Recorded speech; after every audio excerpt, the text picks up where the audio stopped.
Muitas empresas do agro e também de transporte utilizam Starlink para os equipamentos. Diante da disputa judicial envolvendo o X, como fica a situação dessas empresas?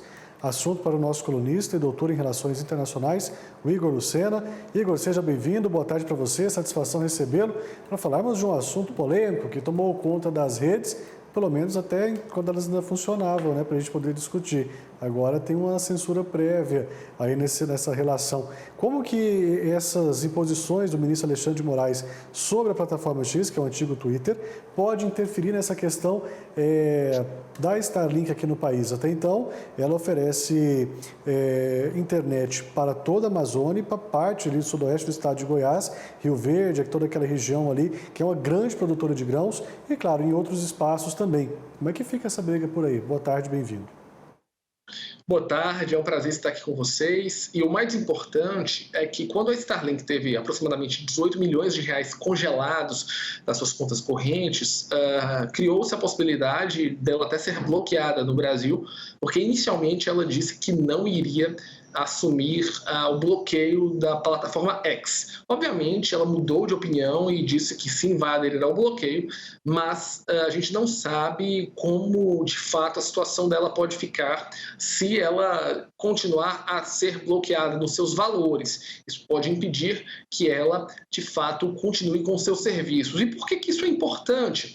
Porque ela tem hoje aproximadamente 250 mil assinantes e a principal empresa de internet por satélite no Brasil.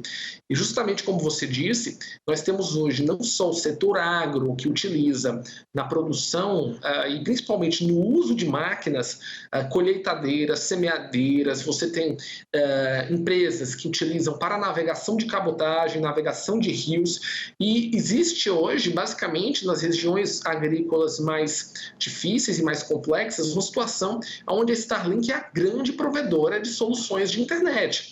E caso ela não possa operar, seja por uma determinação do Alexandre de Moraes, ou até mesmo pela sua falta de recursos financeiros, porque ela está sendo bloqueada por causa do X não estar mais com recursos no Brasil, isso poderia sim impedir ou fazer com que várias empresas não tenham como efetuar suas produções, não tenham como escoar. Se isso ocorrer, e isso é um se, mas uma possibilidade muito grande, a gente poderia ter impactos nas produções, impactos nas receitas dos estados e até mesmo um impacto maior na nossa balança comercial de exportação, nos preços dos produtos que não poderiam ser colheitados ou até mesmo vendidos. E isso, obviamente, em última instância, poderia bater em algum ponto percentual no PIB. Então, a Starlink hoje ela está se tornando cada vez mais importante. E acho que essa situação do STF com o Elon Musk pode sim dar conotações radicais de impacto na economia nacional. E isso é muito negativo para o Brasil. Ô Igor, agora, assim, até o primeiro momento, né, tinha essa disputa, o próprio proprietário aí do X, que é o Elon Musk, falou sobre não cumprir essa decisão, depois voltou atrás no dia de ontem, falou que sim, vai fazer essa suspensão, até mesmo jogando aí, né, para cima do ministro Alexandre, falou, olha, quem está colocando essa questão de censura é você, não sou eu. Pronto, esse é um ponto, beleza, está acontecendo. Por outro lado, nada foi falado ainda da questão da Starlink no Brasil, se de fato sai, se não sai, se suspende serviço ou se não suspende, mas ainda existe aquela possibilidade do próprio ministro Alexandre pedir de novo um representante deles aqui no país. Isso pode ser uma chave aí para mudar esse entendimento da Starlink, do Elon Musk, e falar, olha, já que nós não podemos atuar, então vamos embora e deixa o Brasil se virar sem internet, o que causaria um impacto muito grande, principalmente para as pessoas de baixa renda que não têm acesso à internet, principalmente na região do Amazonas, né? Eu acho que isso é uma possibilidade. Eu não descartaria isso, porque a gente tem duas situações muito específicas. O primeiro, acho muito difícil o STF fazer o desbloqueio do dinheiro que está bloqueado das contas da Starlink, em tese, para pagar multas do X, que isso é extremamente questionável do ponto de vista de pessoas jurídicas, até porque a Starlink não faz parte oficialmente do processo, do chamado processo das fake news. Agora, isso vai depender de quanto tempo a Starlink, Elon Musk e seus sócios vão oferecer os recursos de graça. E por que eu digo de graça?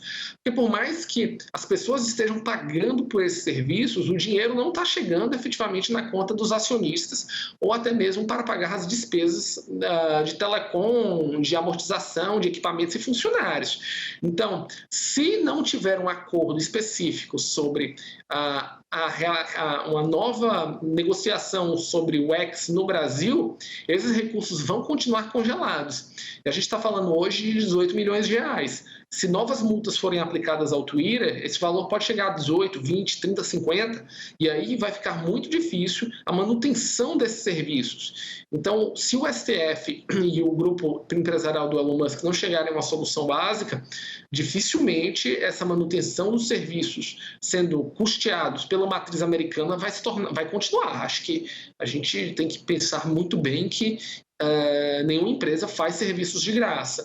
E, de fato, há, do ponto de vista da Starlink, uma preocupação muito grande com seus funcionários e com toda a sua infraestrutura no Brasil.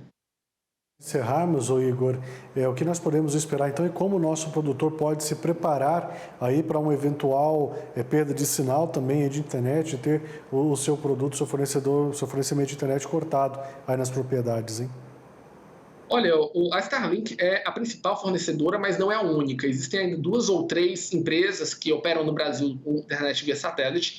São mais caras, sim, são mais complexas, não têm a mesma qualidade e latência do que a Starlink. Porém, é melhor estar com a segunda opção disponível, já pronta na sua produção, do que ter o risco de parar totalmente. Então, o que eu deixaria de sugestão para os produtores é procurem uma segunda empresa que possa atendê-los de uma maneira mais rápida possível, porque a probabilidade de um Starlink ficar fora do ar nos próximos meses ou semanas, ela é sim uma probabilidade real. Tá certo, nós vamos seguir acompanhando, que eu acho que isso ainda vai dar muito debate aí pela frente, viu, Igor? Mais uma vez, muito obrigado, excelente resto de semana para você e até quarta que vem. Obrigado e uma boa semana a todos. Um abraço.